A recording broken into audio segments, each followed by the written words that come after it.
Well, good evening and happy Thursday. I'm Steve Carver, and we're getting ready to talk about how to create a business plan and to get your budgeting started for a startup business. It's a very important subject, and it's kind of the thread. Of course, the cash flow and the budgeting and your business plan is the thread that goes through every business as long as you are in business.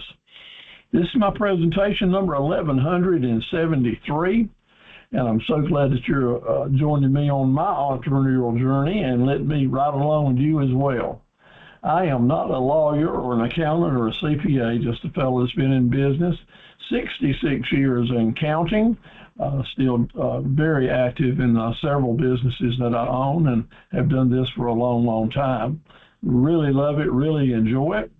Matter of fact, a few weeks ago, I was able to sell one of my businesses, and that's always a good thing to be able to do. And I'm kind of like the fellow that retired from the military that retired one day and the next day went right back to his same desk and kept right on doing it, because I'm doing that for the folks who bought my business, and glad to help them get started. But what I want to tell you is free advice is that it's free. I think my advice is good advice, but I always recommend that you get a third or a second or third opinion before you make a major decision related to your business or security. It's just the right thing to do. And one of the greatest places that you can find that second or third opinion is at your small business center. And in North Carolina, we have small business centers at the various community college campuses. Be real clear, these centers are not for college students. However, the college students are glad to participate. That's just where the offices are. These small business centers are for you folks out there in the real world trying to get a new business started up and running. You are why the center is there, and they look forward to hearing from you to get that advice and support and counseling. Expert counseling is hard to find. We have a director at the Small Business Center at James Front at the West Park Center in Warsaw. Joy Wynn is superb, very expert, has a great head on her shoulders with common sense, and she can really offer good advice and a sounding board for your business. And she has a whole network of other people she can rely on to help you as well. If you're not taking advantage of the Small Business Center, please start thinking about it, because it's just like having a free employee or a free board that'll work for you. If you want to give Joy a call, her number is 910-659-6008. That's 910-659-6008. Give Joy a call. She'll be glad to hear from you. If you call her number, you also might get her administrative assistant, Lynn Murphy, a great lady who has a lot going on and can really help you with stuff as well. She is the manager and looks after the commercial food kitchen, incubator kitchen there at the center, so she have a lot of information about that as well. And also, Kayla Delsett is there. She'll help you any way that she can too. The Small Business Center at James Front is not in Kenansville, where the campus is for the college. It's in Warsaw, out on Penny Branch Road. About you can see where my cursor is here on the screen. That's the Warsaw downtown, and you take Penny Branch Road out about a mile or two, and you'll see it there. So not far from I-40 and not far from Warsaw either. So give them a visit if you'd like to. Tomorrow or tonight, you'll get a survey, email survey asking you to comment on tonight's program. Please fill that out. It'll take you at least 60 seconds to do it, but it will really help the center keep up with how well I'm doing, how well you're doing, and it's your chance to let them know what other subjects that you would like to have in these webinars. If you had signed up in advance, you have received by email 11 study guides. Very important, all of them linked to tonight's program. If you make sure you sign in here and give me your email address, I'll send you these study guides again tomorrow, plus a video recording link of our program tonight. The study guides kind of give you the extra materials that it takes to really dig deep into some of the subject matters. This is part 2 of a 7-part series that's connected from front to back, always connecting everything we say back to previous programs so that it all are the ingredients for a successful course. You don't have to attend all the courses, but they're here for you 1 through 7. This is number 2. And if you attend at least 5 of the 7 courses, that'll make you eligible to receive a achievement certificate, which we're glad to send to you and hope that you will. You don't have to do anything but just be here and be present. But if you dive into the homework assignments, to the challenges that I make to you, maybe make some videos, do the basic homework that I asked you to do, and send it back in to me, you will be qualified to become a member of the Academy of Entrepreneurs and Associates, and receive a title there and a certificate and graduation certificate. So these study guides cover the real basics is what I'm asking you to do, and I'm not asking you to do anything except stuff that will just help you get your business mindset and the business itself kick-started and start making some money. Tonight's study guides include a couple I want to just mention in focus, and that is the mission, vision, and promise statements are really important for you and for your business. The study guide gives you lots of examples. I really challenge you to get that done, maybe the first assignment that you take on and go to work on. Read carefully the study guide about DBAs, that's doing business as, and how it can really help your business. We'll talk a lot about them next week and the week after. If you are thinking about forming a nonprofit, I am not a nonprofit expert, but I can send you more information on that. But you will need to request that over in the chat board. But I am giving you lots of information on how to start an LLC that I will not cover tonight, but this is extra information to make it easy for you, give you more information. Tonight, if you just pay a little bit of attention, make some notes, and be ready to download one of these study guides and fill in the blanks. You will have a business plan tonight. Or a couple hours after you start working on it. It's not that hard to get started, and all business plans are made to create and then to rewrite and rewrite and rewrite as we go along. So don't let the subject scare you. Look forward to it, and I'm going to give you a template that'll help you ease into it and be very, very easy to do. There's also a summary there of the entire. Excuse me, my voice is cracking up. There's a summary in your handouts about the course itself, a whole summary of it to tell you what you're in store for. So you might want to take a few minutes and read that. So I am keeping up with attendance. We got a good attendance tonight. Again, you attend 5 sessions, you get a certificate. You attend 7 of them.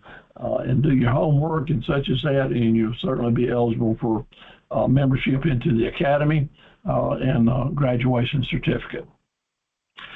So let's go steady for the next few Thursday nights. Tonight, we got tonight plus 5 more, and you'll really enjoy it.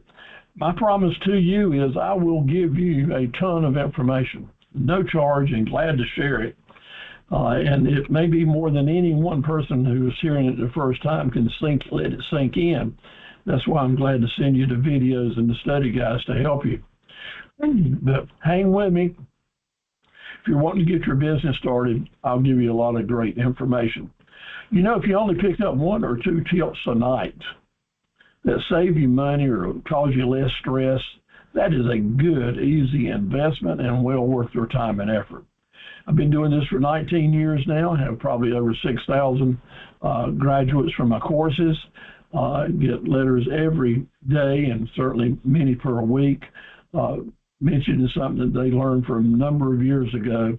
And I'm very gratified by that. I look forward to hearing from you and working with you and serving any way I can as to help you. I'll mention Facebook a lot because it's one of the easiest way to start networking with the community if you haven't been doing it. Maybe you are or are not a friend on Facebook. I want to encourage you to be there. You don't need to share anything you don't want to share, but this is a place where you can find me, see the different ways that I help people do marketing, what I do in my businesses, and I'll be glad to accept you as a friend and look forward to working with you. And that will allow me to monitor your progress as you get started into promoting your business as well. So let me just say to you right up front, being very honest, you are made for so much more, and I am made for so much more than we do every day. Let's don't go short. Let's kind of max out what we can do and just see how far we can take this business issue. I'm going to try real hard, and I don't want you to give up on me. I'm 78 years old, feeling good. I've been doing this for 66 years and look forward to 66 more, but mainly to be able to help you guys. I'm not going to give up on you, I'll promise you that. So as long as you keep plugging in there and asking and showing some effort and asking for any help at all, we'll be glad to help you. I will personally, as will the small business centers. So let's make it all together. It's kind of like a family reunion table. I don't serve it up, my friends. I don't give you so much that I can fill you up with information and tips and strategies and advice. Take what you will, enjoy it, and go forward at your own pace. But it's up to you. It's your choice. Take as much as you like, or just sit back and enjoy the program. Let it soak in as you want to, or be a sponge and go that extra mile and take it all in. Whatever lane you're in, I want to help you go where you want to go. So as you're sending me information about yourself, links to any advertising you're already doing, I need your photos, your personal photos, and any photos you have of your products or what you're doing or hope to do. I'm going to encourage you real strong to get your My Business on Google account started. It's kind of like a free website, and to help you get into the business side. And videos. I'm going to encourage you to really dive into videos because they are the most powerful marketing tool in the market today for anyone, and especially us entrepreneurs that are just getting started. So let's move in that direction. Again, you will get a survey. Please fill it in and send it on back. So you got some happy fingers? How about some happy fingers over there for a group chat? I like to do some chatting and having people, having y'all type in, because as you type this information in, you know what? It's like typing it into your brain. What we take the time to write down or type in these boards really stay with you a long time. So we'll have some fun and do the exercise. So let me see those happy fingers work it out. My question to you right now is, what is your favorite dessert? What is your favorite dessert? Mine is banana pudding. I'll just go ahead and say that right out front. I want you to type in right now, what is the favorite dessert? If you could have any time you wanted it, what would you order or what would you make as far as your favorite dessert? Let me see it light up over here on the chat board. Type them in if you don't mind. Let's see what it is. Oh, man, here they come. Let me have them. Let me have them. Cupcakes from Allie. How about that? That's fantastic. All right, good gracious. Bring them to me. Ooh. Okay, I need it. There they are. Oh, yes, there's a lot of them. Warm cookies and ice cream. You know, Kara, I think that's one of my favorites as well. I hadn't thought about that in a long time. All right, well, we got a sweet taste in our mouth now. Let's see what's next here on the board. Let's talk about sleeping. That's a nice thing to do. Nice thing to do is sleeping. So when you go to sleep at night, you're really ready to turn it in. Do you want some background noise, or would you like a little bit of just quiet and dark and maybe cool? When you're sleeping at your best, What background do you want? No noise, quiet, dark, or cool. Type it in there. Let me tell you, see what you're thinking. Pitch black with the fan on. I hear you, Denise. That sounds good to me too. Dark and quiet and cool. I like it cool. So Allie's got an air purifier. How about that? And a sound machine, okay? You know, on the TVs now, they got this music that'll play all the time in different types of settings. That's pretty good. All right, we'll give now. I don't want you guys going to sleep tonight, and I promise you, I'm not going to put you to sleep, that's for sure. Now, let's get over this night's sleep, and here I'm getting down to the important questions now. When you get out of bed in the morning and get ready to start your day, do you make your bed up? Do you make your bed up? Oh, boy, here it is. Do you make your bed up? I'm getting a lot of notes here. I don't have some fun with you guys. Partially, okay. So, and when you make the bed up, we got a good mixed bag there. When you make the bed up, do you make it up really tight and neat? And I mean, just like a picture. I mean, do you do it just right or not? The yes or no. Do you make it tight and neat? No. Here we go. Sometimes maybe yes. Here's a yes from Rita. Not perfect from Carolyn. Oh boy, the truth will set you free here. Nice and neat. Tight and neat. Well, I mentioned this to you because in the military, when I joined the Coast Guard, I'd always made my bed up at home. My mama always made me up, but then sometimes she didn't, and it didn't make any difference how tight it was. But I want to tell you, when I went to boot camp, those fellows took it really serious. Your drill sergeants, they take that making that bed up real serious. They want it tight. They want your sheets tight, and your blankets tight and tucked in, your pillows fluffed. And even to the point that when you flip a coin up, a quarter up, they wanted to hit that bed and bounce up. That's how tight they wanted it to be, like a trampoline. And I really thought that was about the most extreme, silly thing that they possibly could be doing. But then years later, I heard a Navy officer talking about things that the military does, and he mentioned about making the beds up tight in the military, because even after boot camp, you still have to do it.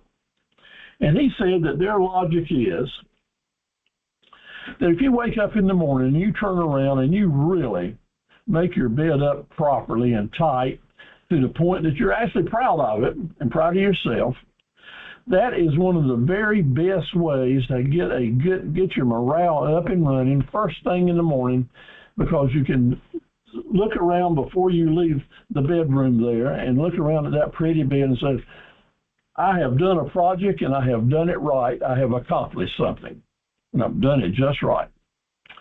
So he was saying that they do that so that when people start their days off, they start it out on a positive note. You know, that kind of makes a little bit of sense. And it stuck with me because this morning, some 60 years later, I still made my bed up tight. And you can't bounce a quarter off a comforter, but the comforter was tight, and the pillows were fluffed, and it looked neat. And I turned around and said, okay, Steve, you can get your day started now. Now, of course, it means more to me now after I started teaching this and mentioned it in webinars, but give that a try in the morning. Don't just throw your bed back together, but put those sheets tight, walk around to the other side and tug on them a little bit, so that when you walk out the room, you turn around at your bed and said, okay, I've got this day started. Let's get on with it. Each week, we're going to do a quote to remember. Last week, we did one. Tonight, we're going to start, we'll add another one, and in 7 weeks, we'll have 7 of them. Last week, Walt Disney reminded us that the way to get started is to do what? Y'all remember that? Any of you that was with me last week? Walt Disney said the way to get started is to, well, he said, is to quit talking and start doing. Quit talking and start doing. And, you know, I think he's probably got a wonderful point. I do agree with him. Quit talking and start doing. And y'all are here, so I'm singing to the choir, and I know that. But tonight we got a brand new one from Michael. He says there's no finish line. There are only mile markers. That's kind of interesting. No finish line, but only mile markers. So I chose that because it really does apply to entrepreneurship. I don't want you to see that finish line with entrepreneurship. I want you to keep right on and on and on and going as long as you're breathing and lay those mile markers down as you go. And that's going to have a lot to do with what we do tonight, because the laying these mile markers down can become our goals and the next place we want to get to, give us a lot of encouragement and also inspirations as we make progress doing it. So let's start laying down some mile markers tonight. People need to be motivated every day in business especially, and no one becomes motivated unless someone is assertive. Assertive is the word that I want to sink in, because that's what you're going to need a little dose of if you're going to have your own business and run it. Being assertive is not a bad thing unless you just take it too far. Like you can take anything too far. But be willing to push yourself. Be willing to motivate others. It's a necessary thing that we do. Our employees, our customers, our vendors, our suppliers, everyone needs to be motivated towards the position that's going to help you in your business. Just accept that as a part of your entrepreneurial life from here on, and let's go with it. Now, a little bit deeper into the homework challenges, or homework you can call it. These are the ones that are the most important that I really like to see you do. And I want to tell you that through the years, I've had a large class like this have as many as half of the people do almost all the homework the first week. I mean, if you're into it and digging into it, you will love it and enjoy it. And getting it done now will allow you to dig deeper and deeper as we go. So do those mission, vision, and promise statements. It will help you see where you want to go with your business. I'm going to need to see a menu of what your profit centers are, how you plan to make money, what you're going to be selling or doing, and how much it's going to cost folks. And that menu is a must before you can show it to other people. Show it to me. Let's share it in the class. Get with Facebook with a personal and a business page, and let's start learning how to market something. My job is to motivate. Your job is to simply find the endurance. Endurance, if you don't mind, type that word in over in the chat box. Endurance. It's a big word, a powerful word. And endurance is saying, I'm going to stick it through the good times and the tough times. And I know it's not going to be easy all the while, but the benefits of staying in the game is the difference. Thank you all so much for typing in. That's a wonderful response. Staying in the game is how you make it in entrepreneurship. Because every day that you stay in the game, you learn new tricks, new tactics. Knowledge is what it's all about. And staying in the game for a long time helps you finish the game as a entrepreneur. The 40 drill skills we started last week with 6 or 7 of them help us fill up our tool belt with great DNA type tactics and tips. In your handouts, in your study guides, there's 40 drill skills are listed there with video links that you can go to. Part of your homework challenge, if you want to get into it, one that so many people say they enjoy so much, is going to those 40 drill skill study guide you have. It's a Word document. And under each one of them, type in how you think you will use that drill skill to help you in your business. It's a chance for you to say, and in other words, I'll use it like this. Type in a line underneath, go to the next one, save it, and send it to me. You will enjoy it forever, and I'll put it as a credit towards you entering into the academy. So last week we talked about 6 of them, or actually 7, I think, or 8. What is the reason we want to have a business plan? We're going to talk about that tonight. We don't want a business plan to tell us what's left, and I'll get into that deeper later. A great marketing plan, and that's week 3. Next week, we'll be talking about the Golden Goose marketing plan, and it will be here to tell us what's next. We'll dig deep into that in next week. There's 3 kinds of profit centers. You need to know this. There's 3 kinds of profit centers. One is to bring in new customers and to promote daily traffic. We got to have daily traffic, and we got to have new customers, especially as new businesses. But even old established businesses need them too, because you'll lose a third of your customers every year on average. People move, die, go away, find somebody else to do business with, and we have to keep replacing them in our business. So the kind of profit centers we have help us do that. Number two, we want profit centers, things we're selling or doing, that promote repeat business. Lots of continued business. We need those. And on these items, we need to make some decent money, need to have some good margins, because profit centers, number one, where we're just trying to attract people in, usually we have to cut our prices on those to steal them away from the competition. So we've got to have a lot of profit centers to make some money with. And thirdly, big ticket sales. I want you to have some big deposits. And it's hard to sell little things, little craft items or small ticket items. It's hard as an entrepreneur first getting started to end up having some really nice deposits. So which would you rather have? A $500 deposit or a $5,000 deposit? I'll tell you which, it's that $5,000 deposit, because when we get that big deposit, that puts a smile on our face. It makes us feel good, but mainly it gives you the chance to make some real profit, enough profit actually to pay your bills and put some aside. And we need to put some money aside as we go, because there will be rainy days. There will be unexpected surprises coming along. And we're going to learn how to have some of those big ticket deposits. And I don't teach you how to do it. You hang with us. We talked about the RFC last week. The RFC. Type in RFC, and as you're typing it in, say to yourself, raving fan customer. RFC, raving fan customer. That's the people that's going to keep you in business 60 years.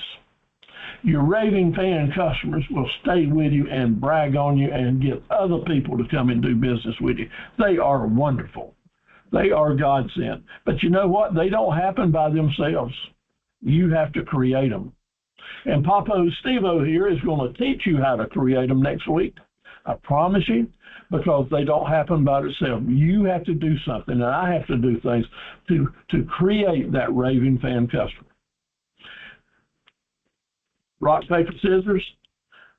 No demand, change the plan. NDCP. We're going to work hard on a business plan tonight, and we're going to have to change it. We're not going to throw it away. A lot of instructors tell you all about this business plan. You write it and you do this. I'm saying that we're going to write it and then we're going to use it. And as we use it, we're going to have to change it. That's just part of what we do, okay? We're not going to throw it away. NDCP. A, B, C, D is going to teach us to always be connecting the dots. Remember, we connected the dots in a circle. The dots represent these decisions that we're having to make to keep our business up and running. Each dot's another decision. And we're going to make these decisions in a way to form a circle. These decisions we make have to make sense. And when we make a decision that's outside of the circle, it creates a big, big bump in the road. A big bump in the road. So that's why we are careful about that. We'll talk about that some more. What are you talking about? Okay, I'm getting some background. If you want to interrupt and ask a question, that's fine. But just background, boys, go ahead and mute your mic, please. Okay, here we go. So new things now. If you're planning to get a tattoo tomorrow, I suggest you get a tattoo that says, by the way, right across your forehead, so you won't forget it. By the way, are the three most important words that you'll ever hear that will help you keep your business making good bucks. By the way, are the keywords and passwords to upsells and cross sales. And when you're having upsells and cross sales, you're going to be able to start stacking profits. Now, doesn't that have a nice ring to it? Stacking profits. By the way is what you can say to a customer who has just purchased something from you. And you can say, and by the way, we've also got this. And by the way, we've also got this. When you learn to forecast and have the right products right there ready for the customer that are linked together in such a way that you can say, and by the way, here is this. Lynette, let me tell you, that is the most beautiful sweater that you've just purchased, and you saved big bucks on it. We had it on sale, Lynette. So glad that you had it. And let me tell you, by the way, Lynette, I've got these scarves that I ordered in when I ordered those sweaters in that matches it. Don't that look nice as you wrap it around your neck? Whoa, that looks good, Lynette, I'm telling you. And by the way, I've also got some really nice gloves to go with that on these cold days. And by the way, I got this and that and that. I'm going to by the way the heck out of people as long as they'll keep spending money on me. And you don't stack profits because you don't sell 3 times as much stuff to the same customers as you would have if you hadn't been able to say, and by the way. So that's a big deal. So get used to by the way and me saying it a lot because I don't talk about it because it's helped me stay in business 66 years. Yes, and it'll help you as well. The 3 important rules in catching fish.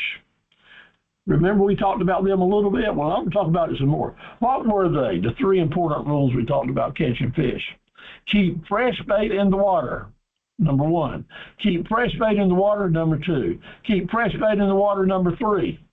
Same rule, so important. What's that got to do with tonight? How are you going to catch customers? Keep fresh bait in the water. Keep fresh promotions going out to your customers. Lots of promotions all the time. Let them know that you're here, alive, in business, and hungry. That's how we're going to do this. Keep sending out fresh promotions. What is the best way to find customers? Get ready to type again. What is the best way to find customers? Help them find you. Help them find you. If you're helping the customers find you, then they're coming your way like a magnet coming back to you. And if you don't do that, that means you got to go out and get them, each one of them, individually. And it's a lot easier, a lot less expensive, very much more productive to help them find you. Help them find you. Type that in there. Thank you all for typing out there and for talking to each other. That's what we want to do. And week number 4, week after next, that's the name of our topic, is how to use these business plans and marketing tools to help customers find us.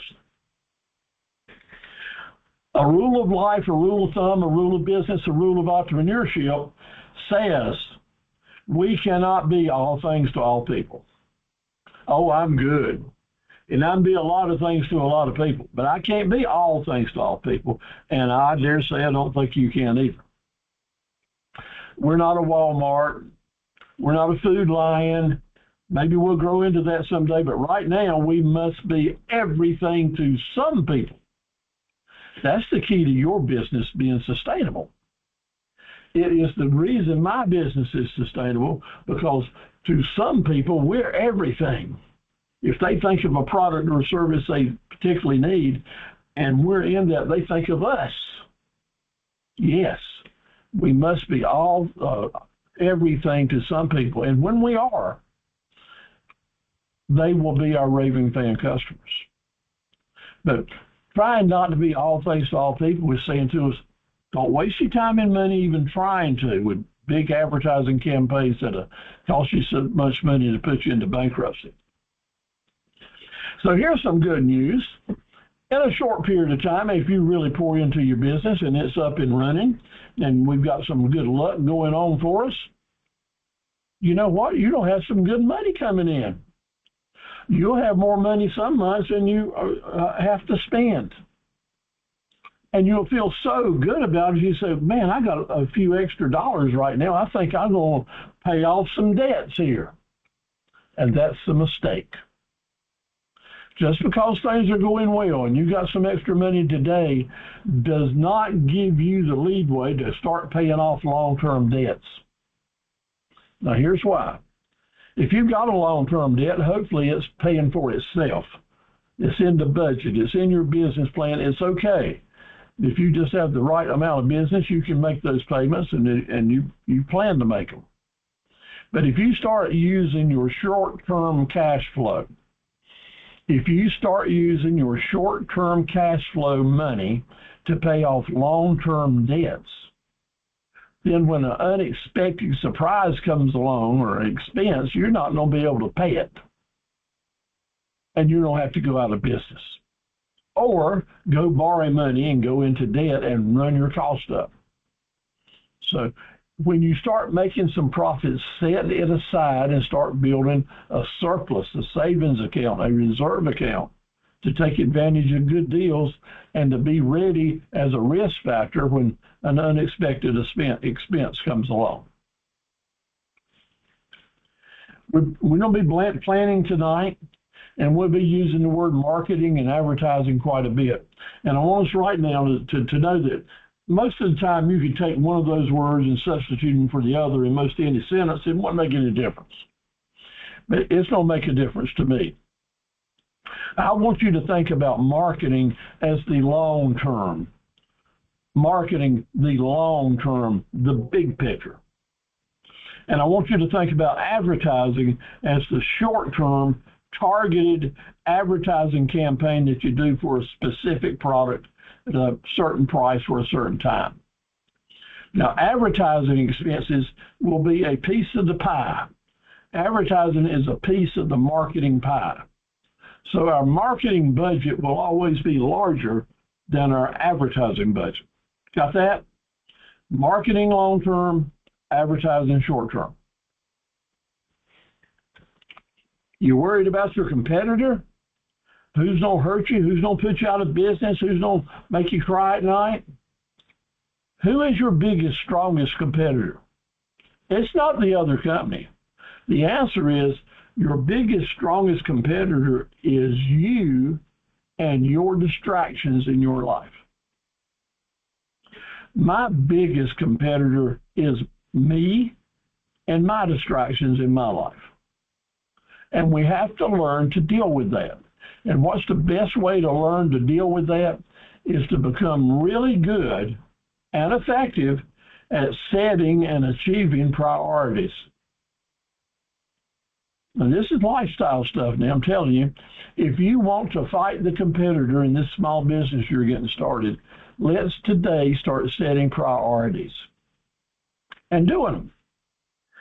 I know you got a busy time already, and here I am recommending that you start doing a whole lot of different stuff. That means something else has got to go undone that you're doing today to make room for what's going to happen tomorrow.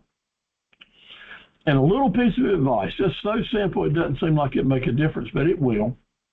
Every morning before you pick your head up off the pillow, but you're awake, lay there before you hustle out of bed and say, okay, here are the three things I really want to get done today before I eat lunch. They're important to my new business or the things I've got to do.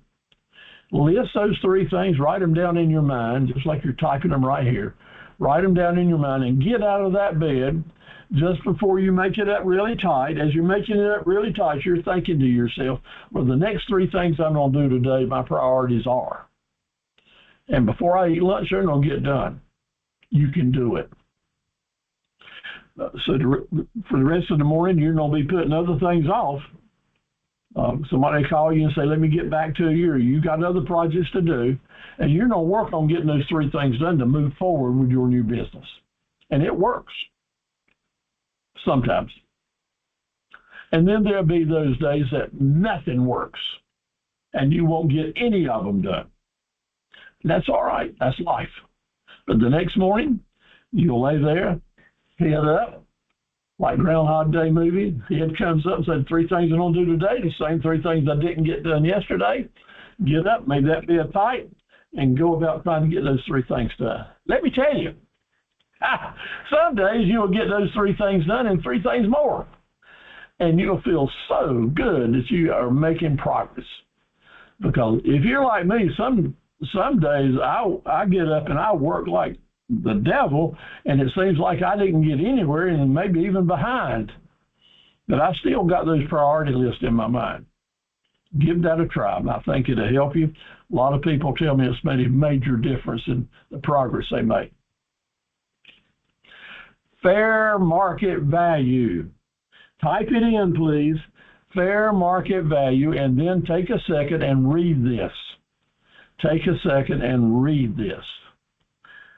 On Tuesday at noon, I got to this point in the presentation, and somebody told me my screen sharing wasn't on, and they couldn't read it. So I hope that I hope my screen sharing is working. And if ever it's not, please interrupt me and let me know. I intend for the slides to be going. Hey, there you go. Type it in, fair market value. Now let's read this and try to get it to sink in, because it is strictly a Bible person. This would be the first of 10 commandments of entrepreneurship. Fair market value is the price in the terms of money that a property would sell for if exposed on the open market, between a willing seller and a willing buyer. That's people who want to be there. Neither one of them would be under any pressure, and both of them are fully familiar with this product and tool and where it is in the market. And when those two individuals agree on the price, it is the fair market value. Because they don't have to buy it, they don't have to sell it, but they understand and they give you a reasonable opinion, fair market value. Fair market value is the only legal value in the country. Fair market value can be established in courts. That's why it's a legal value, because the U.S. Government has given you a definition to define it. All the other prices we talk about are good prices, or this and that, they're what we're trying to achieve, but none of them are fair market value. The rule we're going to use, we want to, in business, we're always purchasing and selling, right? And you can't sell it if you didn't buy it right. You can't make a good margin, a good profit, if you pay too much for it. So what helps us not make that mistake, my friends? Carolyn and Lasheba and Tisha, good to see you tonight. We've been missing you. What helps us not make that mistake? When we purchase below fair market value and sell above fair market value, that profit in there is what keeps us in business. But if we're not astute enough to know what the fair market value is of the item that you're shopping for, either buying or selling, then you can't do that. So we don't teach you how to do it, where to find it. Fair market value needs to be a part of your DNA from this day forward in business, okay? The L and the H. And I don't mean to offend you at all, but I want you to become a really good, effective, powerful hooker. Yes, crazy thing for me to say, I know. I want you to be a great hooker. Why? Because I'm talking about the look and the hook in advertising and marketing. Everything that we put out into the public and spend money to promote our sales and our products, we need to always be considering the look and the hook factor.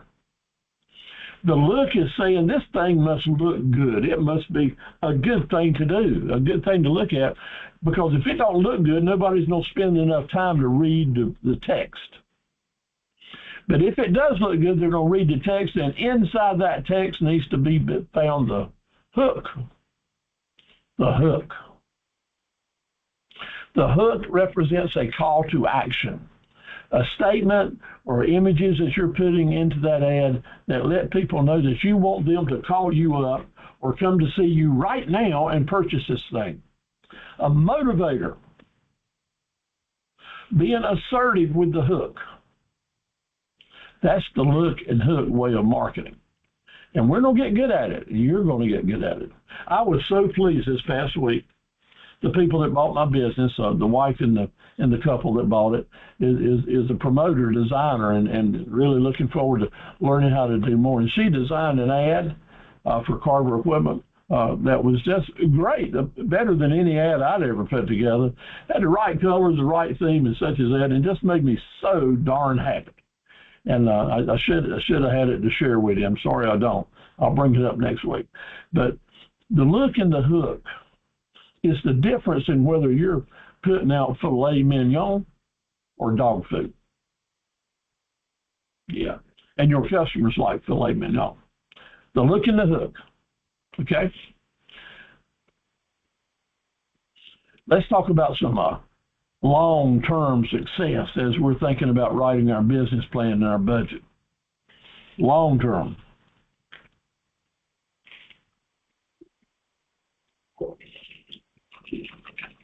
A lot of us getting started, we think about,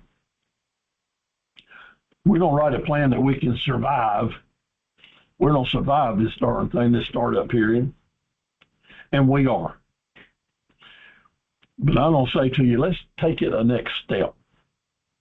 As we're putting the ingredients into our plan to survive, let's stick a few ingredients in there to help us thrive. Help us thrive for the long term. And the difference is just one or two more little strategies that'll make all the difference in whether you just survive or whether you start thriving. And my friends, let me tell you, that's a good thing, and it is a good thing. Surviving is important, and I do it every week. I know that. But because we have done some things in our businesses to help us thrive, we can do so much better. Good example. And by the way, strategy is the difference in surviving and thriving. Let me tell you, just one little difference. Day one, right now, as we're thinking about planning, we need to know that we don't have to keep changing this plan as time goes along. It's not something that's going to last forever. And the foundation conditions are what we're working with now. For what I just said, we're going to plan right now for what we got to work with and be ready to make changes when those changes have to be made. Surviving today and thriving tomorrow is what we're after. So the basic budget. I know most of y'all are probably weren't. I've been in business so long that probably longer than before y'all were born for sure. And even back then, as we've come up through our teenage years and youth, we had some basic budgets we had to deal with. We had our little allowance maybe, or some money that we earned. But mom and dad are always talking about, you need to budget. You need to do this. You need to budget. Well, I'm telling you the same thing about your business. So let's just look at some basics, because those old budgets we used to have to deal with, the same principles apply. Let's say right now we've got $7,000 revenue that we're going to monkey around with. And of this $7,000, we always have to divide up how we're going to spend our money in 2 or 3 different ways. And this has a lot to do with the way our customers look at it. So if I had $7,000, things that I need that I can't do without, I'll put $4,200 towards it. That's 60%. And if I had $7,000, that'd still leave me $2,100 to buy something I want. Maybe I don't really need it, but I'd love to have it. And I got some extra money to do it, provided I'm paying my debts off as I'm supposed to. I have to put $700 aside to pay those debts. So that's what I can do with $7,000. I can get some things I need, I can get some things I want, and I can pay some debts. That's the way it works for me. How about with you? Pretty much everybody has some kind of budget to deal with. But I want to do more and want to do better. Remember, I know there's a greatness in you, and you can do more and you can do better. I'll help you get there. So let's add $3,000 to the money we got to work with. Let's add some profitable market centers, or some marketable profit centers. I'm getting my words twisted. And if we had $3,000, that'd give us $10,000 of revenue to work with instead of $7,000.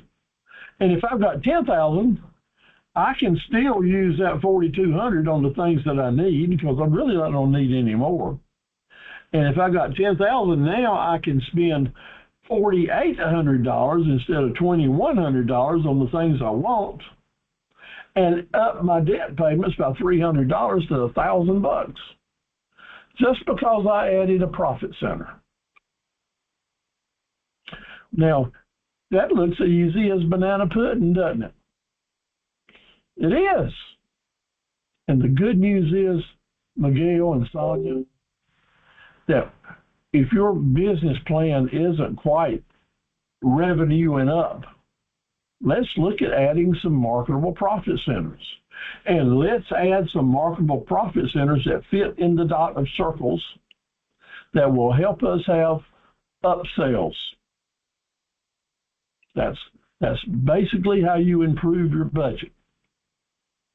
So now in a business plan, and that's a formal thing that we're going to talk about. Business plans are talked about in every business class in America, across the world. Every university that has any type of business plan or economics plan, they talk about the business plan. And they will tell you it has 7 basic parts, and you can spend years studying business plans. Well, I got you for 2 hours, and we're going to use this up for about 45 minutes. Talk about business plan, because what we need right now is something to get started with, and that's what I'm delivering to you. 5 steps. What is the business plan? Why have it? Let's get a planner with a timeline to help us see what our mile markers are.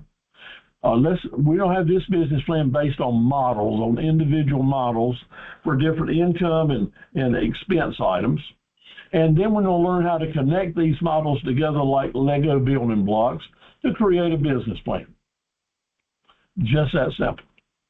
And this is where I'll say, remember how valuable a video might be to you tomorrow.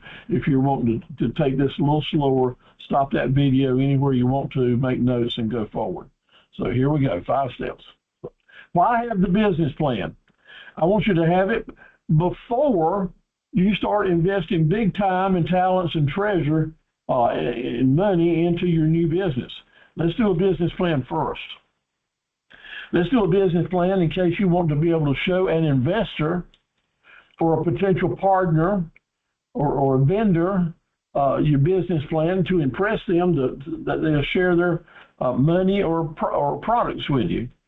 And I want you to have a document, and the business plan serves as a document, as a map or a chart let's see where we're going and how far along we are. All very important ingredients, all of which come together to help us avoid pitfalls, unexpected pitfalls, and expenses. Because the business plan is going to lay out a lot of those for us and give us a chance to talk about them. At the end of the day, the business plan is going to tell us what's left. We're going to be guessing. Your business isn't up and running, so we're going to have to guess, estimate what the income might be, and estimate what the expenses will be. But we'll take those estimates, subtract the expenses from the income, and know what's left. Even knowing that it's a guess now, it will give you a great idea as to whether you're on the right course or not, whether you got the right profit centers or not, and whether or not your business plan might end up at the bottom line with black ink, profit, or red ink, which is losing money. Of course we want black ink. The money and time now we're talking about. Are you talking about maybe doing a side hustle? In other words, you don't keep doing everything you're doing. You just want to add a little side hustle on the side to improve your income. A little cash, create a little cash. Is that what you're up to?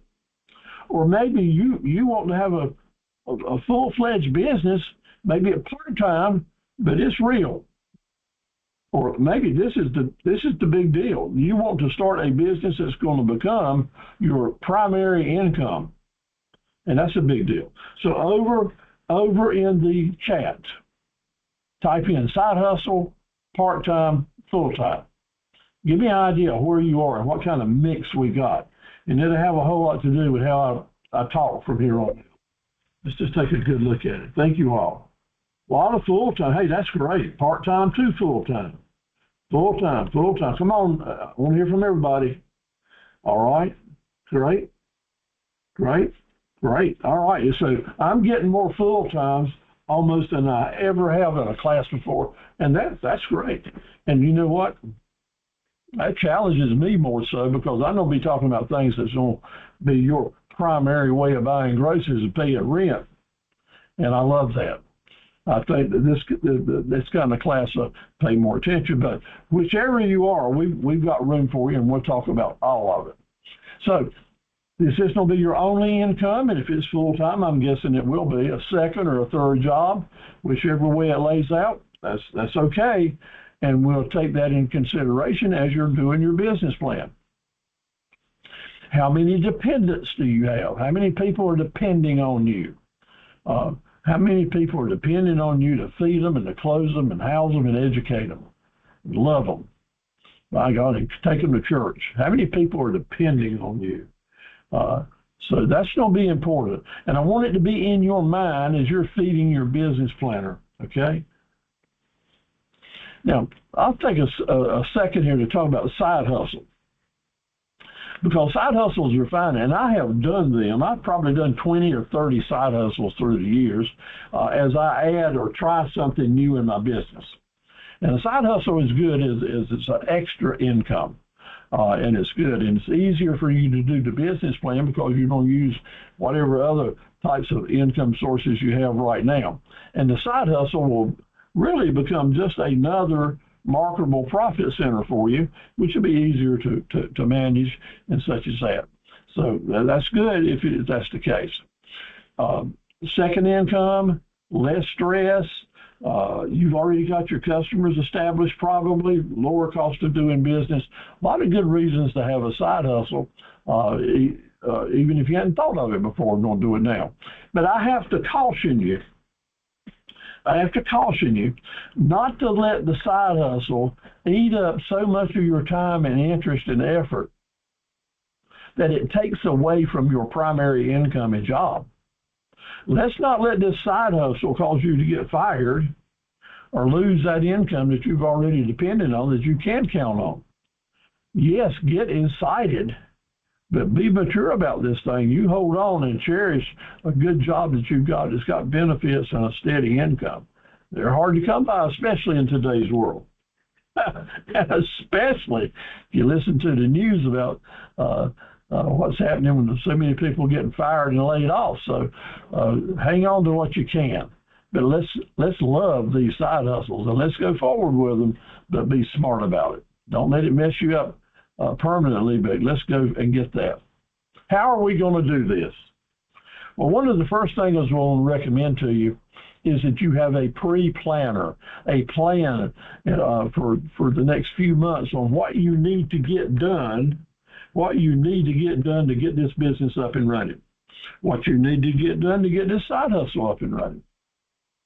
Now, the dates on these slides, I should have updated them. I apologize to you, but they represent that every month, and we're doing a 6-month plan here, every month for the next 6 months that these things may or may not need to get done in the type of business that you're going after, but it will serve as a checkoff list. It will serve as a milepost reminder. It will serve as a reminder as maybe what you need to be thinking about doing next. And maybe you want your business up and running in 6 months, as this plan kind of lays out, or it could be 6 weeks, or it could be 6 years. Whatever it is, do it at your own pace. But decide what your pace is. Have a goal in establishing a goal right now. I want my business up and running in how long? Show me. Go to chat. Type in there, how long do you want to wait before you think you can get your business up and running? Months, 6 months, 8 months, tomorrow, 2 months, there you go, 9 months. Well, I want to tell you, there you go. It usually takes 6 to 9 months or a year to start from scratch to get your business up and running. And of course, that depends on how big it is and what type it is, but on average, that's fair. And maybe you're already along the way, and that's good too. So you'll take this planner I've given to you, and it's in Word form in your handouts. Okay, thank you everybody for typing in there. Yes, please, y'all see that? Carolyn, 9 months. Everybody's thinking in a hurry here. If you're just getting started, it's going to be really hard to do. So you're at the right place to get your list. So let's get started. Let's say you're working at 6 months, like most of you are within that 6-month plan. And the calendar you're looking at really ought to be saying right now March 15th, I guess. But in the first 30 days, number one, let's get a list of those products and services that you're going to be offering. Put it in menu form, 1 through 5, minimum 5, or 1 through ever how many. Write them down and list them out. And you're naming your marketable profit centers for your business plan and for your business and your marketing plan. List them down, and this is one of the things I want you to email me a copy of. List the things that you do not know about what you need to know about selling these things. And be honest with yourself. And then we'll figure out a way to help find you the training for it. Depending on what you say there about what type of extra training you may need, I may be able to give you that in this course of that we're doing right now. Create a menu of the prices, approximate price of what you think these products and services are going to sell for. And you're going to need that. You're going to see you're going to need that as we start doing our budgeting and business plan tonight. Okay? That's challenge to you, number one, homework challenge. Next 30 days, start a database, a list of email addresses and cell phone numbers of a targeted customer groups, the people you think that will buy your products and services. Start collecting email addresses and cell phone numbers. Okay? We're going to show you how to use them, and you can get as many as you possibly can. How about where you're going to be located? If you think your business is going to need a bricks and mortar location, or you don't do pop-up businesses and you want to be at a certain corner at a certain time, let's find out if it's available to you. Survey the markets to see where you want to set up or where your best markets are. If it's a situation of setting up a food truck or buying a store or building a building or renting something, make sure your codes, you're okay with the city codes, because they'll say yes or no for you. And start thinking about your startup cost. From right now to the day that you're going to say, we're having a grand opening, how much money are you going to spend? And how much money are you going to need to carry you through the next month? That's a serious question. And if you've never done it before, it's a hard question to answer. So take a guess. Or send me when I see everything else you're thinking about doing, send me a note and say, Steve, help me guess at my startup cost. And we'll come up with a list and we'll take a shot at it. It's got to be done. As you are investing now, keep a list of everything that you're putting into your business. Tools, the travel costs, study stuff that you're doing. If you're spending money on your new business now, then that's an investment you're making in that business, and the business gets to pay you back because you're going to take that investment and call it a loan, and the business is going to pay you back that loan with interest. Good news. Might take you years to get it back, but it's good when that money comes back to you interest-free and tax-free. You can charge interest on. Next 30 days, we moved out now for 90 days. Or let's see, 30, 60, yeah, we're working from 60 to 90 days now. Let's think about where we're going to put our business money. And we'll always recommend to you that you separate your business money from your personal money. And you will need some business banking accounts or business banking accounts. And when you go get that banking account, I'm going to tell you right now, for a business, the banker is going to tell you you're going to need an EIN number, EIN, employer identification number, even if you don't have employees. When you're born, someone gives you a social security number that follows you the rest of your life. And when you birth a business, that business gets an EIN number that'll follow it the rest of its life. It's an ID number. 560686221. You won't ever forget it. You'll use it so much, just like I remember mine. So know that that's coming along the line. It's not a big deal, but think about where you want to do your banking. What is your funding source? Maybe have a little talk with them. Select the location and consider about, are you going to need insurance? And usually there's going to be some kind of insurance needed. So you might want to visit an independent insurance agent who serves small businesses in your area.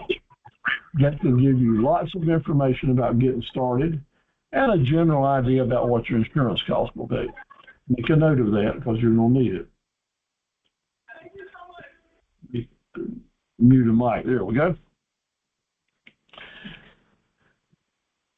We're far enough along now that it's time for you to have a real structured marketing campaign and budget.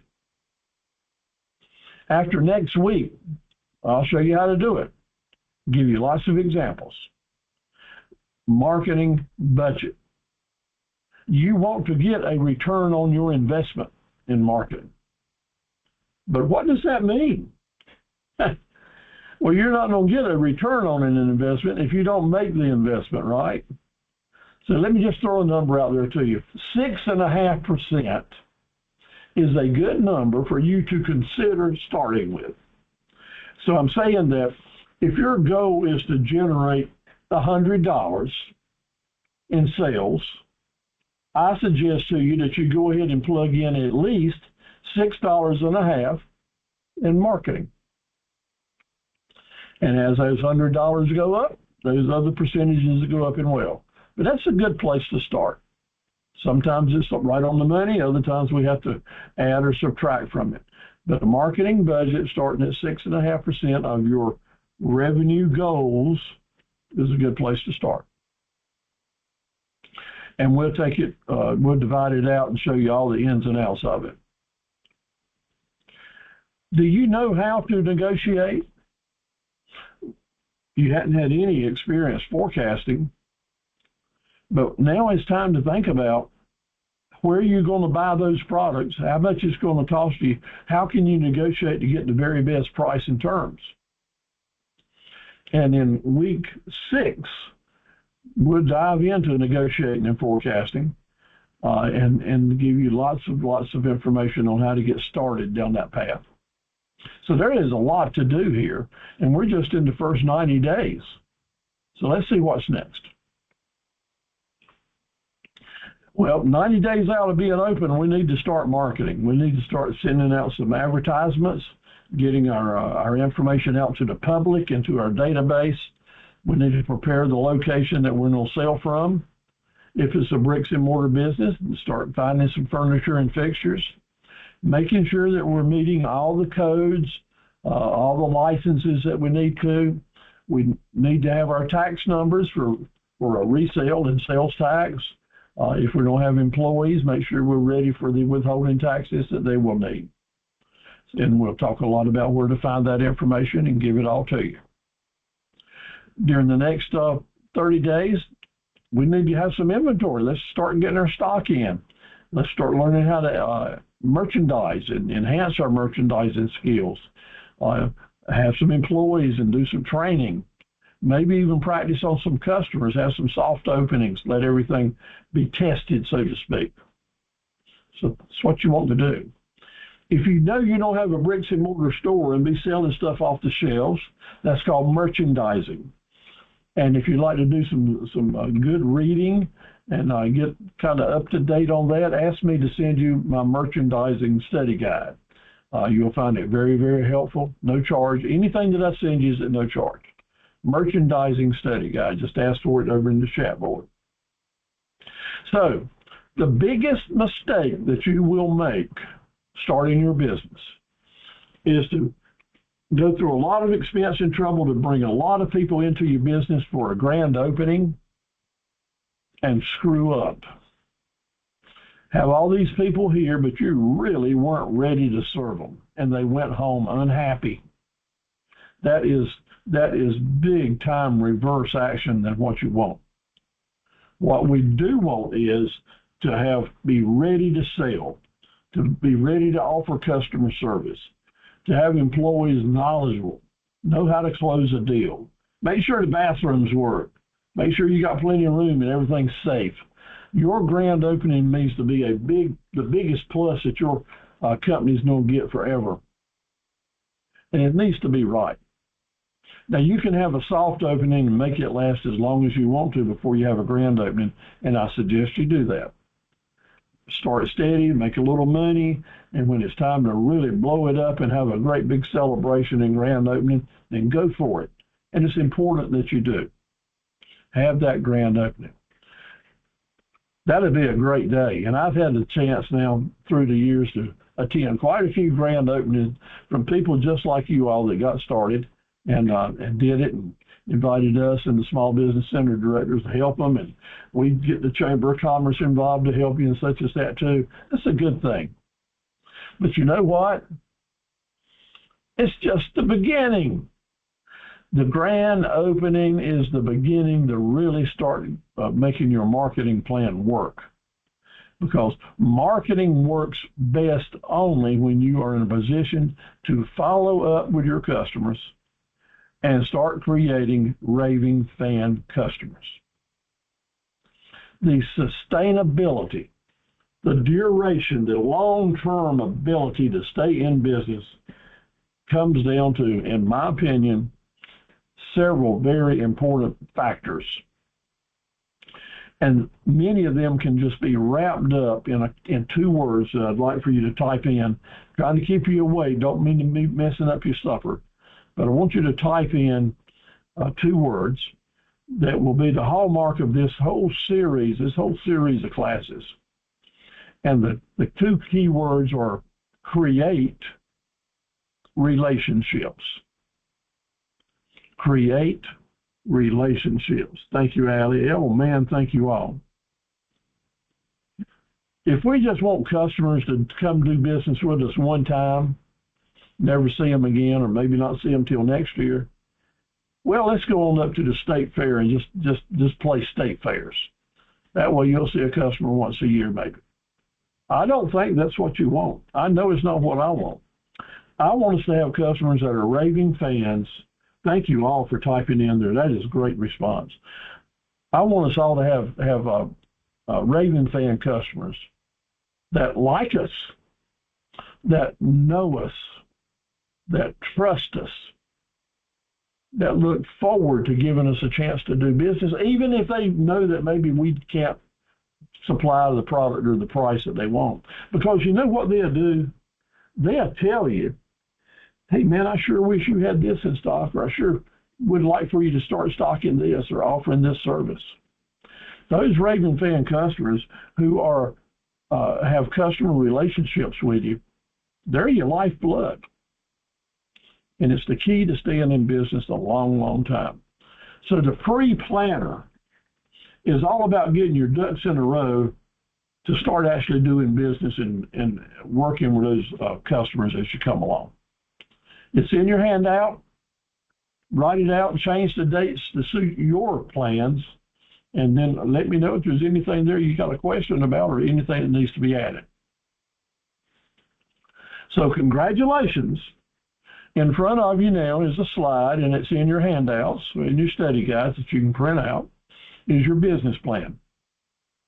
It's the template to get a business plan started, and taking what I'm giving you tonight and working on it through the weekend. By Monday, you can probably have a business plan that you could even take to the bank if you wanted to. Okay? So let's just start out. You print it out and just fill in the blanks.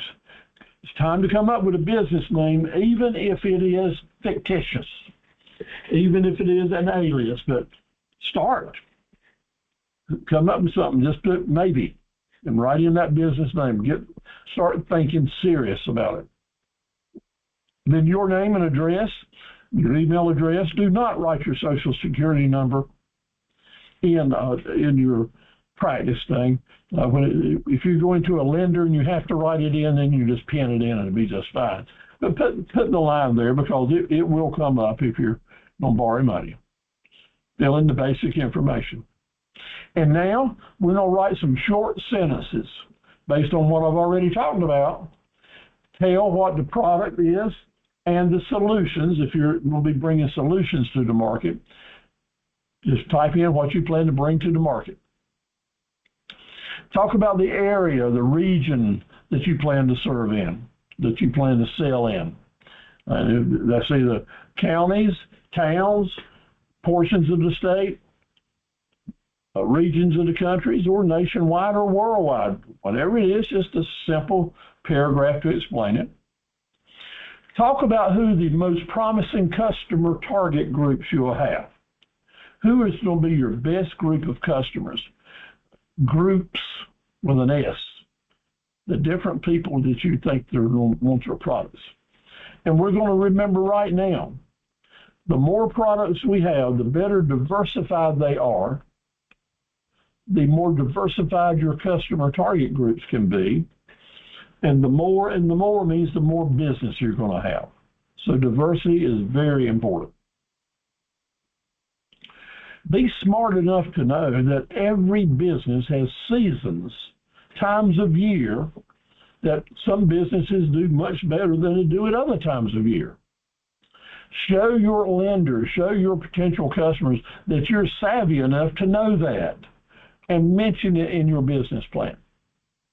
That during certain seasons you'll spend more money marketing than others because the season is better, or you'll market which products you're going to be marketing the most in certain seasons. What we want to see now, and Miguel, what you want to know, and Stephanie, what you want to know is that your business can generate income year-round. You don't have a diversified amount of products so that you can stay in business year-round to have a good cash flow stream. Doesn't take a lot of words here, just a sentence or three. Talk about when you plan to open up, and mention that you plan to that you plan your soft opening begin on a certain date, and hopefully by a certain another date you'll have a grand opening. Show that you're savvy enough to know that, because you are now. Congratulations. Okay. Short sentences are fine.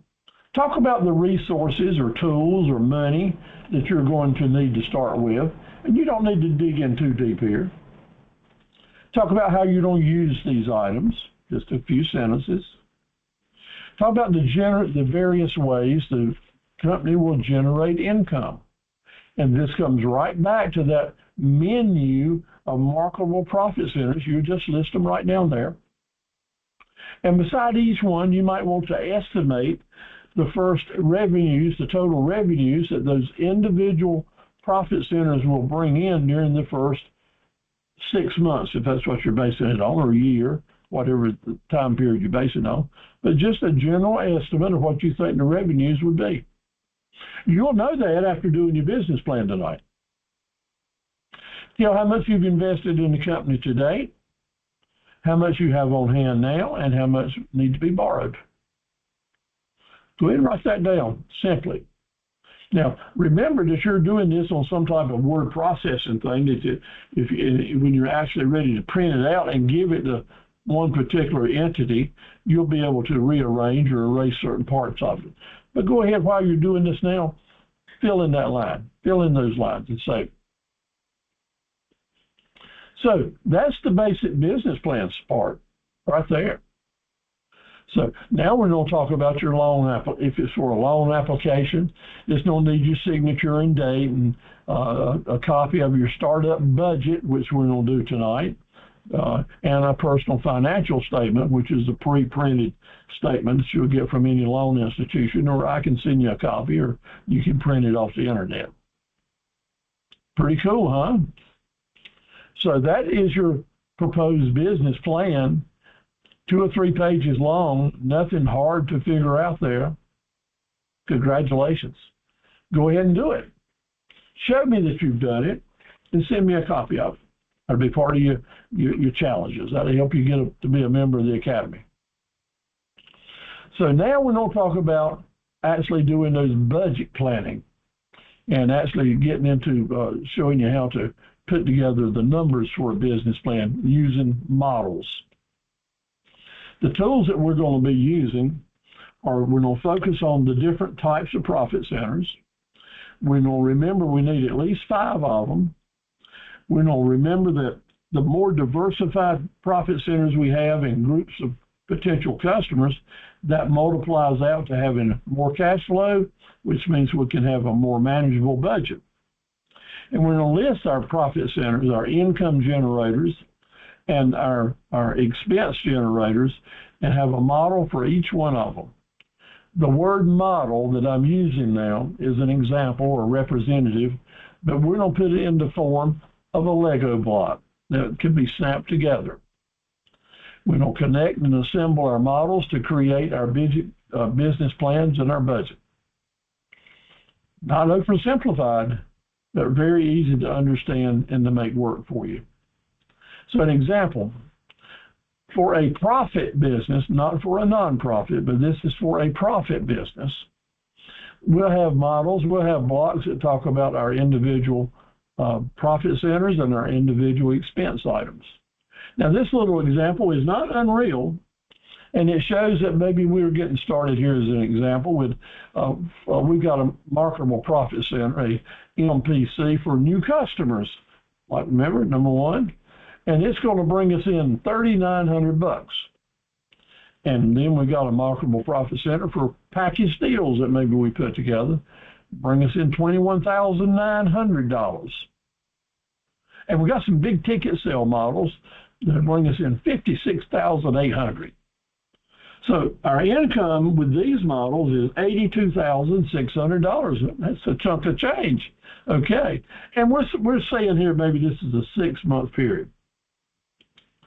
So, okay, $82,600 coming in. So let's look at some expenses.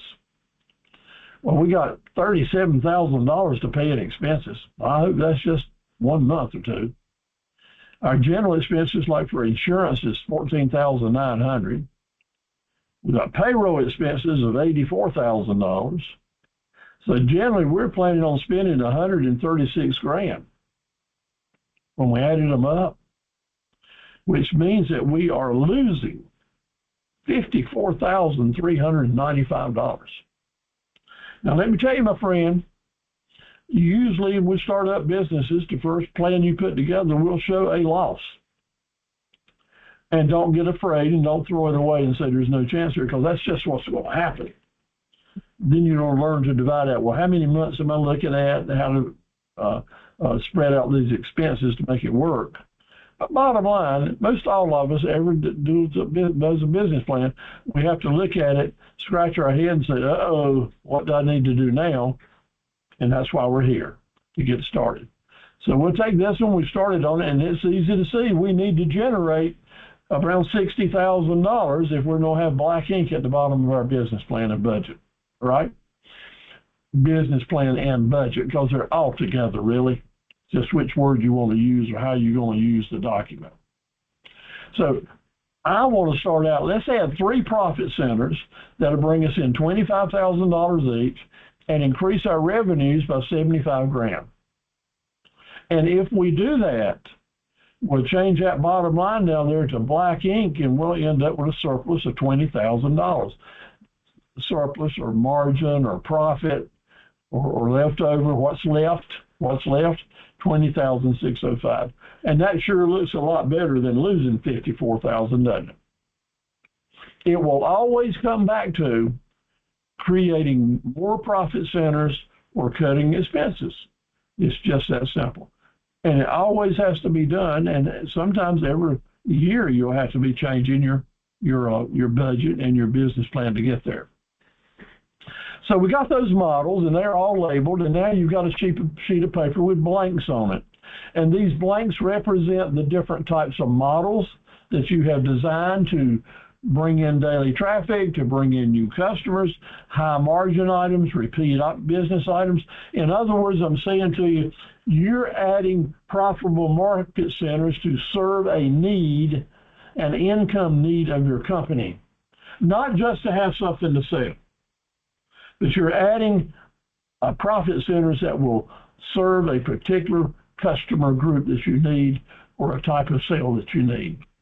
And when you do that, you're connecting the dots in a circle that'll keep your business rolling. So we'll just take the numbers off those blocks and plug them right in here. Now we're plugging in the what's left, the margins on this black ink side up here at the top. And we described out now the different types of expenses that we'll have right off of our business plan, and the different types of expenses. We'll take those numbers in and write them on the red ink side. Then we're just going to do the math to determine what's left. The what's left for me and you is going to be different than what you usually hear in these classes. The what's left is the number that you wanted it to be in your goals, in your income goals or your sales goals or whatever monetary figure you put in there. It's okay. And if the math doesn't measure up to fulfilling your goals, then it's time to go redo the models. Add or subtract expenses or income to put the business headed in the direction that you need it to be. This business plan isn't mine. No, it's not Joy's. It's not somebody you don't know. We want this business plan to be serving your goals. Steve, are you muted? I don't mean to be. I think you're muted. Well, let's see. My sign doesn't. Let me see if I can get another opinion here. Can anyone hear me? Yes, I can hear you. Stephanie, you hear me well? Yes, was that Sonia that couldn't hear me? Okay, Stephanie hears me well. Anyone? Tisha? Carolyn, can y'all hear me? Sarita? Well, if one can hear me, everyone. Tisha, I can hear you. Okay. I can hear you. All right. Thank you, Sarita. And so, Sonia, you don't have to keep working on your. You might need to sign out, and sign back in. That's all I can say. All right. Now move along. Thank you for letting me know, though. Now, nonprofit businesses raise money differently. And all the things that we talk about in our business plan usually applies to the nonprofits. It's just they do it differently. And to get their structure started, they would do it different. So in your handouts, in your study guides, I've given you some study guides that get into setting up a nonprofit, the different things that you need to do and such as that. But I am not a nonprofit expert. There are plenty around that will help you. But here are some really good links of good videos that talk about nonprofit for those of you that are headed that way, okay? So they raise money differently, and there's a lot of different types, and you may be in a nonprofit and don't even realize it if you're into a faith-based a group or a church or public or special needs groups, veterans organizations and civic groups or nonprofits, scouting groups or nonprofits, and educational PTO or PTA groups or nonprofits. So there are a lot of them out there that if you want to encourage them to pay attention to what we're saying, we'll be glad to work with them. They generate revenues a lot of different ways, and they get grants. Very seldom will for-profit businesses get grants, but government grants are available for nonprofits in a lot of different ways, from organizations and private institutions, family organizations, private donors, business donors, memorial gifts, and folks when they pass away leave nonprofits contributions in their wills or directives. Nonprofits have a lot of fundraisers, and let me tell you, we as for-profit businesses can learn a lot from them because there's nothing that says that you can't have fundraisers as well. It's just that you probably have to pay taxes on your income, but still having fundraisers is a heck of a way to fund your business, especially to get it started. And here's a long list of great different types of fundraisers that you might want to pursue. Now, this is the budget from a nonprofit in Sampson County, North Carolina, a really good nonprofit, faith-based group that does a great job. And these are the actual numbers. So in 2023, they missed their budget by almost $20,000, and their expenses were higher than their income was, and that's not unusual for any business. But the key here is, I'm telling you, that we need these tools. We need these tools, these budgets and business plans to help us make the adjustments. So in 23, they came up 19,000 short, realized what it was, and decided they needed to increase that income, which is, it's in your face. So if you want to stay in business, you make the changes that you need to change in the new budget, so that indeed the next year you can come up and maybe have a little bit of surplus to apply to your needs. So by making a few changes, adding around $20,000 in income, they were able to change that profit picture from a loss to a $72,000 gain. So just remember that your budgets and business plans are made to change. Make savvy adjustments. Be smart. And if you're halfway through the year or a third into your year and you see that your budget and your business plan are not coming up to what you thought needed to be, you don't have to wait till the end of the year to start making changes. As a matter of fact, by monitoring them really closely and staying in good touch with your bookkeeper, and I emphasize this, make sure your bookkeeper is keeping you abreast of whether or not you're on target budget-wise. Maybe you can make some midstream changes, and by the end of the year, have course corrections and end up in black ink. That's why it's so important to stay on top of these numbers. So let's talk about now, we're selling products and we're selling services. Two different things, selling products and services. I want to show you basically how how you would create your model if you're selling products. So let me just take another short stop here and ask Stephanie, Sonia, Sarita, can you hear me? Yes, I can hear you. Yes, I can hear you. Okay. All right. Well, good. So we're still working. Thank you so much. Selling products, you need a few sheets of paper to work it out for doing your models. You need to determine what you're selling, what it's going to cost you, what you're going to bring in, what your expenses are. Then we're going to add it up for the whole period of time to see what's left. What's left? How do we do that? And we will use an example, used cars. Used cars is a good business to get into, and a lot of people do it. What they do, your sellers are the folks over here on the right-hand side. The buyers are the folks over there on the left-hand side, and they have been out on the lot or in the building and picked out the cars they have an interest in buying. And when that car rolls through the line, they will bid on it. They already know what their maximum bid is going to be on a particular car when it comes through. They already know. And if they can buy it for that number or below it, they will. But if they can't, they will not, because they know what fair market value is. That's the key to buying and selling, knowing to begin with what the fair market value is. So they will buy these units, and they'll buy them, usually try to buy them $2,000 to $4,000 below fair market value, so they can carry them back to the lot, put the flags on them and the signs, and clean them up and all that, and try to sell them. That's what we do. So let's look at that.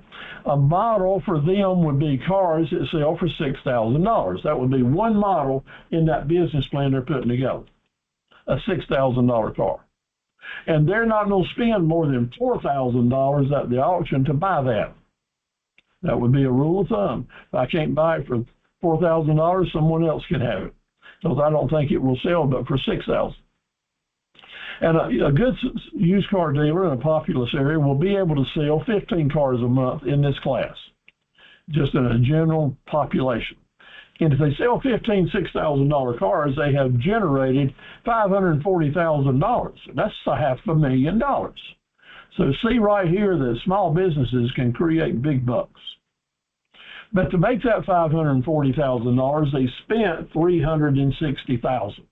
This is putting your model together to see where the numbers are. And $180,000 would be left. What's left in this model? $180,000. That would be the number that would go on the line out beside the model for $6,000 cars. 180 grand.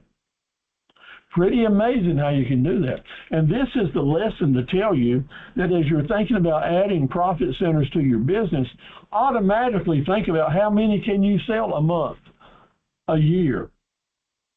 And then you can put the multiplier on it and have a good estimate on how much income it will generate for you. Now, are we going to call this profit? I don't want you to. At this point in time, we're going to call this margin. This particular income model created $180,000 margin towards our business expenses. That will work for every type of product. And if you're thinking about a type of product that you can't make that fit, send me an email, tell me about it, and I'll help you figure out how to come up with a model for it. I'll be glad to. Now, if you're selling time, you're not selling products, but if you're selling time, whole different situation how to come up with a model. Okay? And I know that lots of us will sell time and will sell products, so we would have a combination in our business plan models. But on the selling time model, I want you to figure out that you're going to make your budget in 4 days a week. A 4-day week should be bringing in the budget that you've set. And the budget then would give you 16 days in a 4-day week for a month, 4 months a year. So you'll lay out your calendar, which will become right now your most important marketing and income tool will be your calendar in front of you all the time, because you're trying to fill up those dates with slots that are making the money that you need to make. Now, let's say that we have, Denise told me she wanted to bring in $2,400 per week. She needed to generate $600 a day in a 4-day week, right? $600 a day times 4 gets you $2,400. So that is our goal for our business plan right here. So we're going to take each day that we're going to be working and fill it up with appointments and folks that are going to be spending the right amount of money to help us meet our $1,600 target. That's what we're after, a $600 target. And we do that by considering the different types of projects you might have. Some customers will be worth $150 on an appointment, some maybe $50, some maybe you can get the $600 job or target from them. But think in terms of the revenue that's coming in at each time slot in your day. These are the times that you're spent not going to the coffee shop, not making visits to the bakery, not chatting on the phone. These slots are to be with customers making money. And if you can't do this, this is time that you would delegate to employees or representatives to make sure someone is bringing in that proper amount of money each day and each week, separating it out like that. So if we do those $600 times 96 days, 6 months, we'll bring in $57,600 for that one model, for that one group of customers, and spending $19,200 during that period of time will give us $38,400 what's left.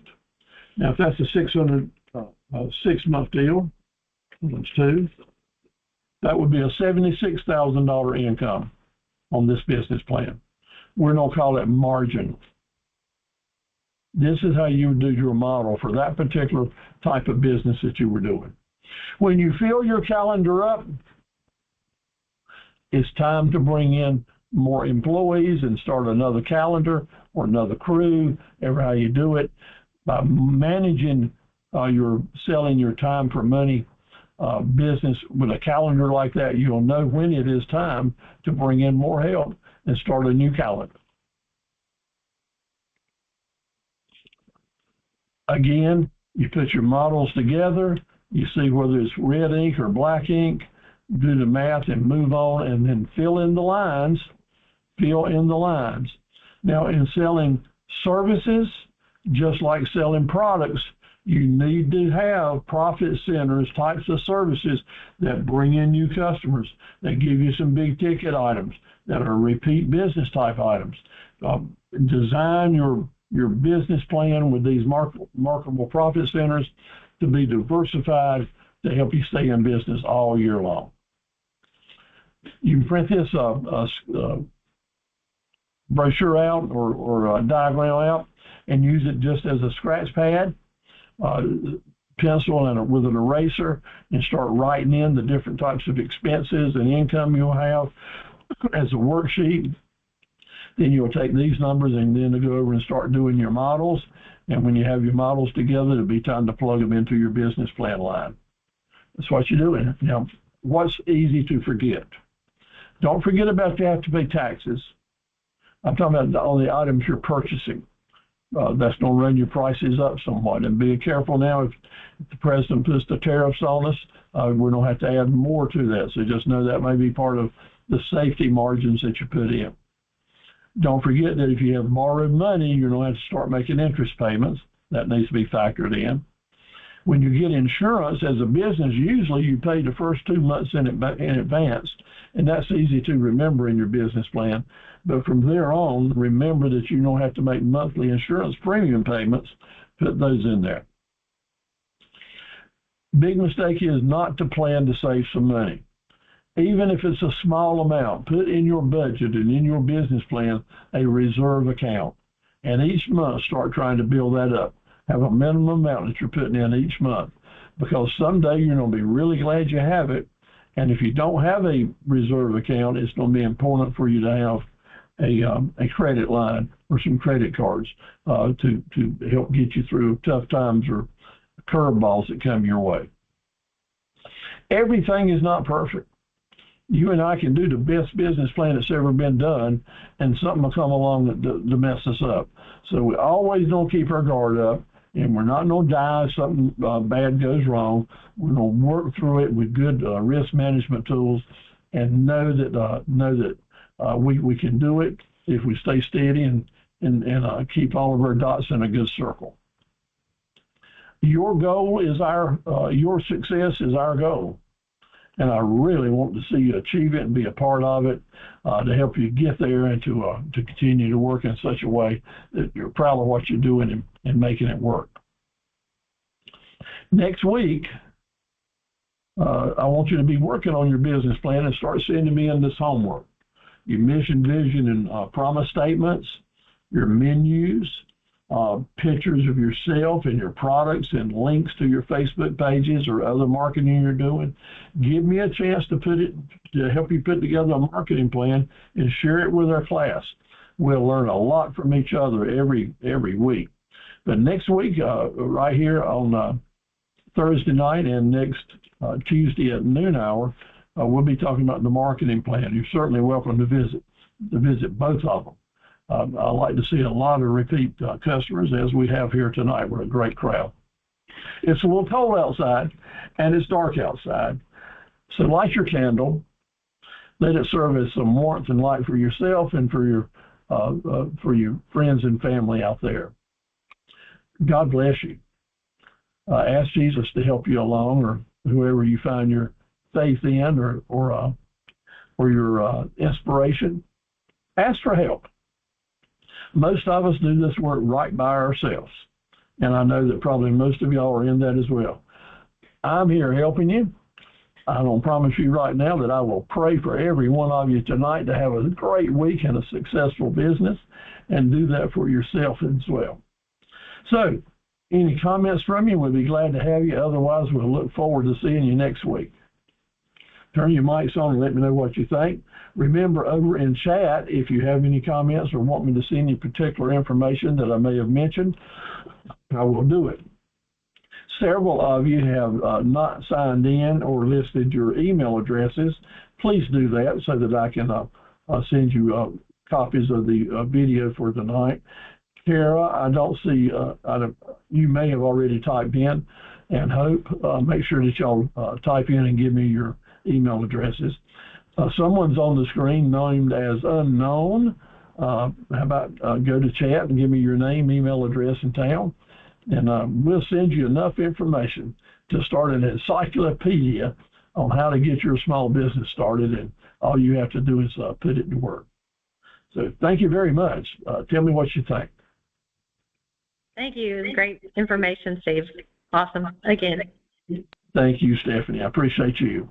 It's a pleasure. Thank you so much. This has been a great class. Thank you. Yes, ma'am, Lynette. It's good to have you with us, no doubt. Steve, this is Sonia. Thank you so much. You know, I really appreciate everything. Good. Did the volume ever come back on? No, I just jumped on the phone. Okay. All right. Good for you. That's what we need to do sometimes. So if you, I'll look forward tomorrow to sending you the video and all the study guides we mentioned tonight and any additional ones that you may have asked for. So good night, everybody. Everybody tell each other good night before I turn the recording off. Good night. Good night. Good night. Yeah. Good night, John Boy. Good night. Blessings. There we go. Listen, we're all in this together, and none of us can do it by ourselves. Take care.